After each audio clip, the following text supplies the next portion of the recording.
Hola, mi nombre es María Aguirre y soy nutricionista del Servicio de Promoción de la Salud de Sanitas. Bienvenidos a este taller donde vamos a explicar en qué consiste el sobrecrecimiento bacteriano o SIBO. El taller tendrá una duración aproximada de entre 25 o 30 minutos. Mientras yo hable, podréis ir dejando vuestras preguntas pinchando en el símbolo de interrogación.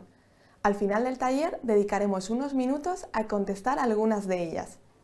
Recordad también que podéis descargaros un resumen del contenido del taller clicando en este icono que os mostramos y que podéis ver en la misma pantalla donde estáis visionando este taller. Estamos seguros de que este documento os será muy útil para consultarlo posteriormente. Empezamos el taller de hoy acerca del sobrecrecimiento bacteriano. En primer lugar, vamos a explicar el concepto de SIBO y los distintos tipos de SIBO que puede haber. Luego veremos cuáles son los síntomas y las consecuencias más habituales que produce el SIBO en el organismo. Además, detallaremos los tipos de pruebas que existen para detectarlo. Profundizaremos sobre las causas más frecuentes de SIBO, veremos cuáles pueden ser las alternativas de tratamiento y más detalladamente en qué consiste la dieta FODMAP y por último, para evitar recaídas, explicaremos las recomendaciones para cuidar la microbiota. ¿Qué es el SIBO? De entre los numerosos trastornos vinculados al aparato digestivo y a la microbiota, hay uno que poco a poco está comenzando a hacerse protagonista en las consultas de los digestivos y de los nutricionistas. Se trata del SIBO. Para empezar, debes saber que las siglas SIBO son las siglas en inglés de sobrecrecimiento bacteriano, Small Intestinal Bacterial Overgrowth. Como su nombre indica, hace referencia a un crecimiento en exceso de bacterias en el intestino delgado, donde no corresponde que haya tantas, produciéndose gran cantidad de gases y de síntomas tanto digestivos como extradigestivos. Es un tipo de disbiosis, es decir, un desequilibrio de las bacterias intestinales, bien sea por exceso o por defecto o que están descompensadas entre ellas. Como dato curioso, hasta un 70% del síndrome de intestino irritable está causado por una disbiosis intestinal. Además, debéis conocer que existen diferentes tipos de SIBO, los cuales detallaré más adelante. Ahora vamos a ver los 3 síntomas más habituales. El primero va a ser muchos gases acompañados de distensión abdominal. La distensión abdominal es cuando se nos hincha la tripa y se nos pone redondita y suele ir acompañada de dolor abdominal. Sobre todo coincide después de las comidas y empeora a medida que va transcurriendo el día. Normalmente a primera hora del día, sin haber ingerido nada, no suelen producirse síntomas, ya que estos gases son el resultado de la fermentación de la fibra que comemos y que lleva a cabo esa superpoblación de bacterias que hay en el intestino. Como segundo síntoma habitual tenemos malas digestiones que pueden ir acompañados de pesadez, náuseas, acidez, reflujo, dolor o gastritis. Y por último tenemos alteraciones en el tránsito intestinal, produciéndose diarrea, estreñimiento o alternancia entre ellos. Otros síntomas no digestivos que se presentan en ocasiones son mal aliento, dolores de cabeza o articulaciones, depresión o ansiedad, dificultad para concentrarse o memorizar o niebla mental, fatiga o cansancio, eczemas, acné, problemas de piel como rojeces y caída del cabello, inflamación generalizada, alteraciones hormonales como desarreglos, por ejemplo, en el ciclo menstrual, problemas autoinmunes como rosácea, psoriasis o artritis y por último síntomas urinarios, por ejemplo cistitis de repetición o urgencia para orinar. Aparte de los síntomas, el SIBO tiene unas consecuencias debido a que origina un trastorno de malabsorción alimentaria por el que se produce una incapacidad de absorción a ciertos nutrientes. Por ello tenemos intolerancias alimentarias, sobre todo a alimentos ricos en carbohidratos, puesto que son los nutrientes favoritos de nuestras bacterias intestinales. De esta forma se puede producir malabsorción a lactosa, a fructosa, a sorbitol o déficit de la enzima DAO, entre otras. Una intolerancia a la fructosa no hereditaria puede ser consecuencia del SIBO. Esta mala absorción también va a generar otros problemas como anemia, heces grasas, déficit de vitaminas liposolubles como la vitamina D, alteraciones de vitamina B12 y pérdida o ganancia de peso sin una causa aparente. Esta mala absorción de nutrientes, como os comentaba, se da como consecuencia de esa superpoblación de bacterias, ya que estas bacterias van a generar toxinas que inflaman el intestino y deterioran las células que lo recubren, perdiendo su capacidad de absorción. Todo este cuadro lleva un círculo vicioso, ya que al no absorberse los nutrientes de manera normal, también lo tienen que digerir las bacterias, generando cada vez más gases, más irritación y más toxinas. Si sigue progresando este daño intestinal, se van a romper las uniones entre las células del intestino y se forman pequeños agujeros. Es lo que llamamos intestino permeable. El intestino se vuelve como un colador donde se dejan pasar a la sangre todo tipo de sustancias, tanto buenas como perjudiciales, como pudieran ser toxinas, microorganismos o bacterias. Como consecuencia de ello, el sistema inmune pierde el control y reacciona ante todo, pudiendo desencadenarse los síntomas extradigestivos que hemos visto anteriormente. Ahora vamos a hablar de los tipos de prueba para detectarlo. Para diagnosticar el SIBO, lo más importante es sospecharlo. Es importante realizar una historia clínica completa, incluyendo posibles medicaciones que una persona tome habitualmente o síntomas relacionados a la ingesta de ciertos alimentos. Pues, por ejemplo, que te comente el paciente que tiene síntomas después de tomar ciertas verduras o ciertas frutas, además de una exploración física detallada. En esa exploración física podemos ver si hay inflamación, si la tripa está redondita, si está dura.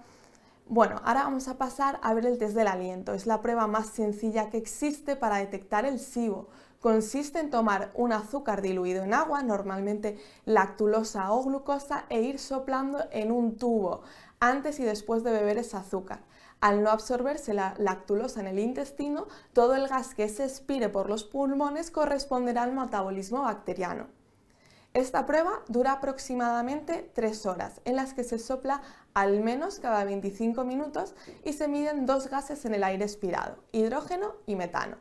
En poco tiempo también habrá un test que medirá un tercer gas, el sulfuro de hidrógeno. De momento solo está disponible en Estados Unidos. Como veis, es una prueba no invasiva, simplemente requiere que los 2 días antes de la prueba se haga una dieta preparatoria específica, basada en alimentos proteicos como son carnes, pescados o huevos, en las que se excluyen el resto de alimentos que no sean los anteriormente mencionados. Además, tampoco se podrá tomar ciertas bebidas, solo se podrá tomar infusión de té negro, café solo o agua. El día de la prueba habrá que ir en ayunas. Como ya os he comentado al principio, el resultado de esta prueba va a dar 3 tipos distintos de SIBO. El primero es el SIBO a hidrógeno. Suele ser en él más frecuente la diarrea, aunque a veces también se puede ver estreñimiento o alternancia entre ambos. En el SIBO a metano, o también denominado IMO, se ve bien en las curvas de esos test del aliento y suele ocasionar estreñimiento y obesidad. Si el sobrecrecimiento es de arqueas, pero en vez de estar en intestino delgado está en intestino grueso, se va a llamar LIBO en vez de IMO. También se puede presentar SIBO positivo a estos 2 casos, tanto a hidrógeno como a metano. En este caso, la clínica va a variar mucho. Y por último, para el SIBO a sulfuro, ya que no tenemos test a día de hoy en España, tendremos que juntar sintomatología. Por ejemplo, es muy común que se produzcan gases con muy mal olor, diarrea, muchos dolores generalizados, reflujo, reacciones a alimentos altos en sulfuro o azufre, como puedan ser, por ejemplo, que tengamos síntomas después de comer huevo o lácteos. Y además deberemos de juntarlo junto con una curva de test del aliento en el que tanto hidrógeno como metano sean líneas rectas muy próximas a cero, es decir, en ambos gases deberán ser líneas muy rectitas y muy cercanas a la base, a cero, ya que estas bacterias reductoras de sulfuro consumen el hidrógeno y compiten a su vez con las arqueas metanogénicas, y es por eso que estos gases van a salir muy cercanos a cero. Por otro lado, hay otra prueba diferente al test del aliento, que es el test de anticuerpos en sangre. Esta prueba lo que va a medir son alteraciones en el complejo migratorio motor del intestino, que son movimientos de limpieza y vaciado que ocurren en el intestino delgado cuando no comemos a modo de autolimpieza. Está indicada en aquellos casos de SIBO crónico y o refractario al tratamiento en los que se sospecha que el inicio del cuadro clínico estuvo motivado por una infección intestinal. Es decir, se diagnosticaría en caso de que saliese positivo un SIBO posinfeccioso. Una vez sabemos cómo se diagnostica, es importante poder encontrar la causa que desencadena la disbiosis intestinal para evitar que vuelva a haber recaídas y que se cronifique en el tiempo. Las principales causas de SIBO van a ser 9. La primera, justo la que os acabo de comentar, la intoxicación alimentaria, es la más frecuente. Se convierte en un proceso autoinmune que afecta al complejo migratorio motor y reduce la motilidad intestinal, permitiendo que esas bacterias se acumulen y que el intestino, por tanto, no se limpie. Como segunda causa tenemos las adherencias. La siguiente causa más frecuente y suele estar ocasionada por cirugías, infecciones, traumatismos o endometriosis. Como tercera causa tenemos las obstrucciones anatómicas, como los divertículos, que son pequeñas bolsas o sacos abultados que se forman en la pared interna del intestino. También tenemos las fístulas o una mala integridad en la válvula ileocecal, válvula que separa el intestino delgado con el intestino grueso. Como cuarta causa tendremos la ingesta de medicamentos habituales, como puedan ser opioides, antibióticos o inhibidores de la bomba de protones. Entre los inhibidores de la bomba de protones, el más típico es el omeprazol. Como quinta causa nos encontramos en ciertas enfermedades, como puede ser una diabetes, un hipotiroidismo, Parkinson, Crohn, celiaquía u otro tipo de enfermedades autoinmunes. Como sexta causa tendremos los tóxicos, como metales pesados o pesticidas, es decir, estar expuestos a estos tóxicos, o infecciones a parásitos como la Giardia. Como séptima causa tendremos el estrés crónico, es una causa que poco a poco se está volviendo más común y que causa la falta de enzimas digestivas y por tanto disbiosis y enlentecimiento de la motilidad, causando ese sobrecrecimiento bacteriano.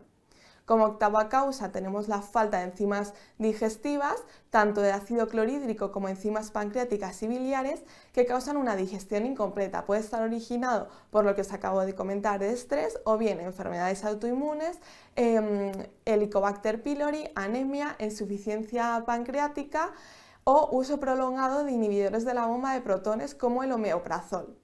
Y como novena causa, una mala alimentación es también causa directa de SIBO y de otras muchas patologías digestivas como intestino irritable, intestino permeable, problemas digestivos, inflamación crónica y en general muchos problemas de salud. Ahora vamos a pasar a ver el tratamiento. El tratamiento va a ser individualizado y adaptado. Suele consistir en seguir una dieta baja en FODMAP, es decir, en fibra fermentable, junto con la toma de antibióticos y probióticos que tengan cepas bacterianas específicas. Ahora vamos a ver más en concreto qué es la dieta baja en FODMAP. El acrónimo FODMAP hace referencia a oligosacáridos, disacáridos, monosacáridos y polioles. Estas sustancias son azúcares fermentables que se encuentran presentes en una gran variedad de alimentos, principalmente en frutas, verduras, hortalizas, legumbres y lácteos.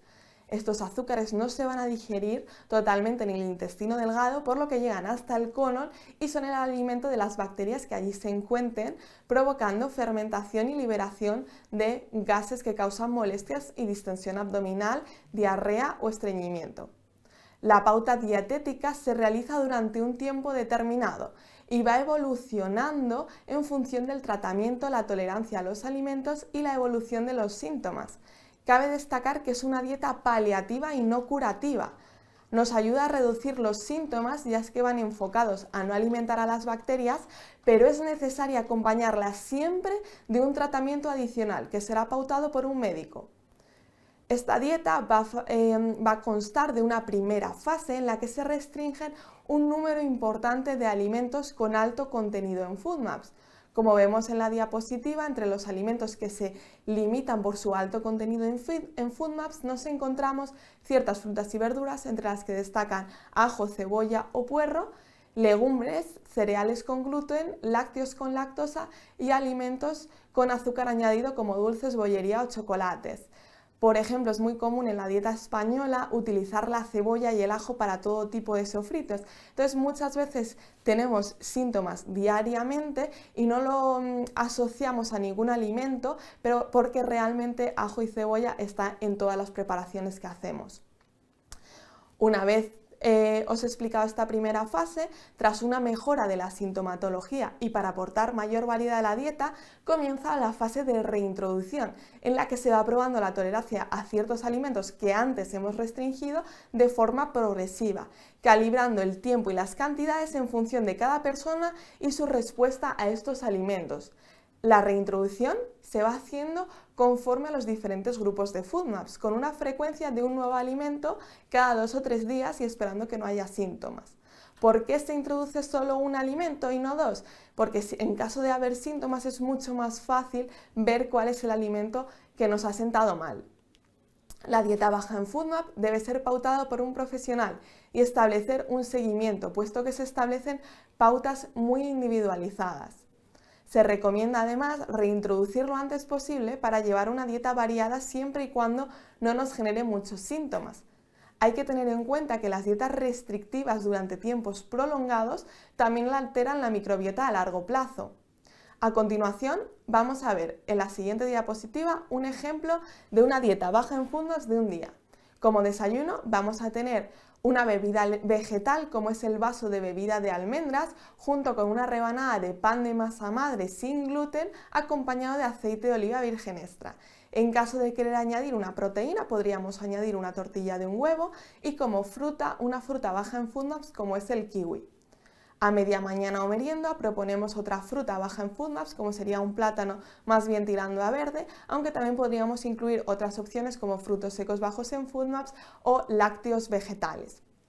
En la comida proponemos un cereal sin gluten, como es el arroz, que lo rehogamos con calabacín y berenjena, ambas son verduras bajas en FODMAPs, como segundo plato un bacalao al horno y terminamos la comida con una infusión digestiva que nos va a facilitar las digestiones.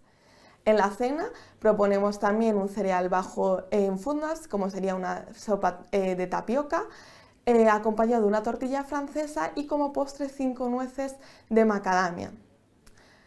A continuación, algo que nos preguntáis mucho en consulta cuando seguís esta dieta son ideas de recetas dulces por si tenéis algún cumpleaños o algún evento especial.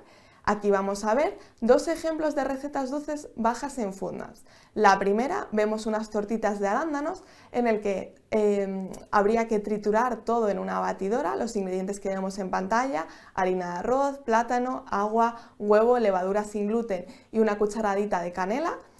Lo esparcimos en una sartén junto con un poquito de aceite de oliva virgen extra y cuando vemos que la masa se cuaja, entonces le damos la vuelta y le añadimos unos arándanos.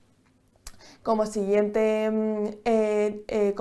opción de dulce saludable vamos a ver una tarta de queso sin base, en la cual vamos lo primero a batir las claras de huevo a punto de nieve, junto con la stevia. Como segundo punto, junto con movimientos envolventes iremos añadiendo a esas claras de huevo los siguientes ingredientes que aparecen en pantalla y una vez tenemos todo vamos a echar la masa en un molde engrasado previamente y precalentar el horno a 200 grados. Cuando esté caliente, con calor arriba y abajo, hornear 35 minutos a 75 grados.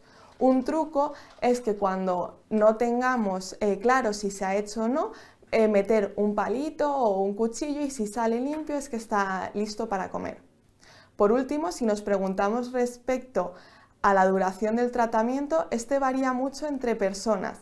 Muchas veces puede ser bastante largo, pero las bases fundamentales para evitar las recaídas son unos buenos hábitos. Las recomendaciones para cuidar tu microbiota van a ser las siguientes. Seguir una alimentación antiinflamatoria, adaptada a las necesidades individuales, pero reduciendo el consumo de carne, harinas refinadas y ultraprocesados. Además, deberemos priorizar el consumo de almidón resistente, ya que tiene un efecto prebiótico alimentando a las bacterias intestinales. Este almidón se produce cuando cocinamos y dejamos enfriar féculas y cereales, patata, boniato, batata, arroz o pasta.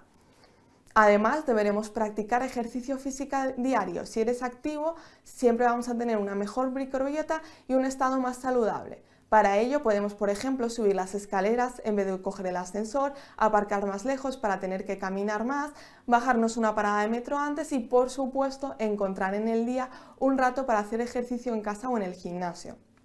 Además, deberemos descansar el tiempo suficiente. Muchos estudios relacionan la falta de sueño con un mal estado de la microbiota y, por tanto, más posibilidades para el desarrollo de enfermedades inflamatorias. Para conciliar mejor el sueño, no debemos exponernos a pantallas ni a luz azul de ningún tipo antes de acostarnos. Y debemos intentar comer entre 3 y 4 horas antes de irnos a la cama.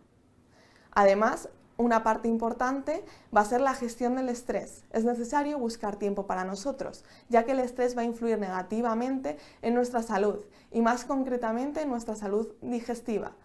Busca tiempo para ti o pide ayuda a un profesional en caso de que lo necesites. Actividades como el mindfulness, la meditación, la yoga o el tai chi son buenas ideas para encontrar este equilibrio y bajar el estrés.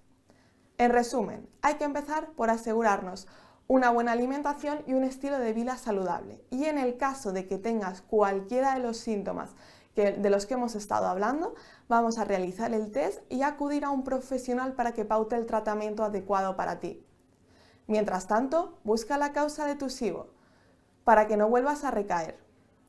Hasta aquí el taller de hoy sobre qué es el SIBO. Espero que os haya sido de utilidad. Ahora vamos a dedicar unos minutos a responder a vuestras preguntas. Vale, mira, me preguntan cuánto tiempo se tiene que hacer la dieta FODMAP. El tiempo, como os he dicho todo el taller, al final el tiempo va a depender de la evolución del paciente, de si tiene sintomatología. Normalmente no se aconseja hacer toda la pauta completa más de 2 meses, pero bueno, luego habrá que ir viendo si ciertos alimentos altos en FODMAP se restringen, aunque se vuelva a restablecer la dieta normal. Vale, es el digestivo el que hace este diagnóstico. Sí, normalmente si tenemos este tipo de síntomas, al médico al que debemos de acudir es el digestivo, ya que es él quien va a pautar todas las pruebas. A ver. Cuando me decís si hay relación entre SIBO y diverticulosis, sí que la hay. De hecho, es una de las causas que he explicado. Vale, me preguntáis dónde puedo hacerme la prueba de SIBO. A ver, no sé si te estás, porque me comentas que en atención primaria no la hacen. No sé si te estás refiriendo a la seguridad social, pero realmente en seguridad social, en atención primaria es verdad que no la hacen, te tendrían que derivar a un digestivo y ya él sería quien te la hiciese, pero si una vez te la mande el médico ya eres tú quien va con esa pauta, ¿no?, de prueba a un laboratorio donde la hagan y la realizas. Vale, me preguntáis si para generar almidón resistente debo comerme el arroz o las patatas frías. No es necesario comértelas frías, pero no hay que calentarlas mucho. Es decir, si por ejemplo las enfrías en el frigo y te apetece darle un calentón, las podemos calentar un poquito en el microondas, pero sin llegar a que vuelva a salir humo, ya que entonces se desnaturaliza ese almidón resistente. Vale, ¿durante cuánto tiempo se debe tomar el antibiótico? Eso va a ser siempre pautado por el médico. Ahí los nutricionistas no entramos nunca. Va a ser siempre una pauta individualizada en función de lo que diga el médico. A ver, me preguntáis que estáis realizando la dieta y que si la patata está permitida y si debe ser solo hervida o puede ser frita. Normalmente, o sea, sí que está permitida, pero normalmente los fritos, cuando tenemos patología digestiva y cualquier preparación con mucha grasa, como podría ser las patatas fritas, van a generarnos más sintomatología, ya que va a ser más complicado de digerir. A ver. La siguiente pregunta, ¿es posible que en las pruebas no salgan positivas, pero sí que se padezca la enfermedad?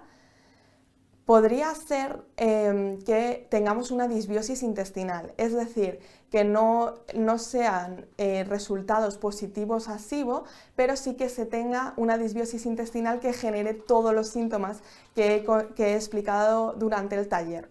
Entonces, bueno, pues habría que valorarlo en una consulta si se puede hacer algo de tratamiento o algún tipo de dieta específica. Vale. ¿Puede tener SIBO y que no te afecten los lácteos? Sí. Estas preguntas, cualquier cosa que me digáis de que puedes tenerlo y que no te afecten cualquiera de los alimentos que restringimos, la respuesta es sí, ya que va a ser individualizado. Igual en tu caso no sienta bien te sienta bien la lactosa, perdón, pero quizá no sienta bien ciertos alimentos ricos en fructosa o ciertos alimentos ricos en fructanos. Vale. Me preguntáis qué probióticos y prebióticos puedo corregir SIBO si hago dieta FODMAP y si sigo teniendo problemas para ir al baño. Aquí, bueno, los probióticos siempre se deben ver en consulta, ya que dependiendo de la sintomatología o de cómo hayan salido las pruebas, habrá que diagnosticar un tipo de SIBO u otro y utilizar un probiótico u otro diferente dependiendo de las cepas bacterianas que nos interese meter. Ahora bien, para ir al baño, por ejemplo, se podría utilizar simplemente beber más agua, aumentar el ejercicio físico o incluso añadir ciertas semillas, como son las semillas de lino, hidratadas en agua en ayunas. Vale, otra pregunta. ¿El aceite de coco es bueno para el SIBO? El aceite de coco sí que lo podríamos introducir en el SIBO, pero como te digo, como decía antes, las dietas muy grasas también van a ocasionar sintomatología, ya que van a producir problemas en la digestión. ¿Se puede tener colon irritable y SIBO en la misma vez? Probablemente si han diagnosticado un colon irritable y luego sale positivo el SIBO, realmente puede ser que ese colon irritable realmente esté enmascarando un SIBO, es decir, el colon irritable es un cajón de síndrome en el que se meten pacientes con cierta sintomatología y muchos de ellos realmente simplemente es porque hay una patología. Entonces, por supuesto se puede tener a la vez, pero será mejor dicho, es decir, que tienes SIBO y eso causa el colon irritable. Al digestivo te ha de derivar tu médico. Si en la seguridad social sí, en seguridad privada, si tienes seguro médico privado, puedes pedir cita directamente. Al finalizar el tratamiento se debe realizar nuevamente el test para asegurar que el tratamiento ha funcionado. En principio, muchas veces si no hay sintomatología no se realiza. Ahora bien, muchos digestivos sí que realizan esa prueba para ver si realmente se ha acabado con el SIBO. Vamos a responder una más y terminamos. ¿Es posible que mejoren las intolerancias alimentarias tras finalizar el tratamiento del SIBO? Por supuesto. Una vez terminamos el tratamiento del SIBO, si mejora esa disbiosis intestinal, va a mejorar, por supuesto, esa mala absorción que teníamos y puede ser que antes fueras intolerante, por ejemplo, a la fructosa y ahora nos sienten bien prácticamente todas las frutas, salvo una en concreto. Bien, hemos llegado al final. Muchas gracias por vuestra atención y participación. Tras el taller os lanzaremos una pequeña encuesta de satisfacción.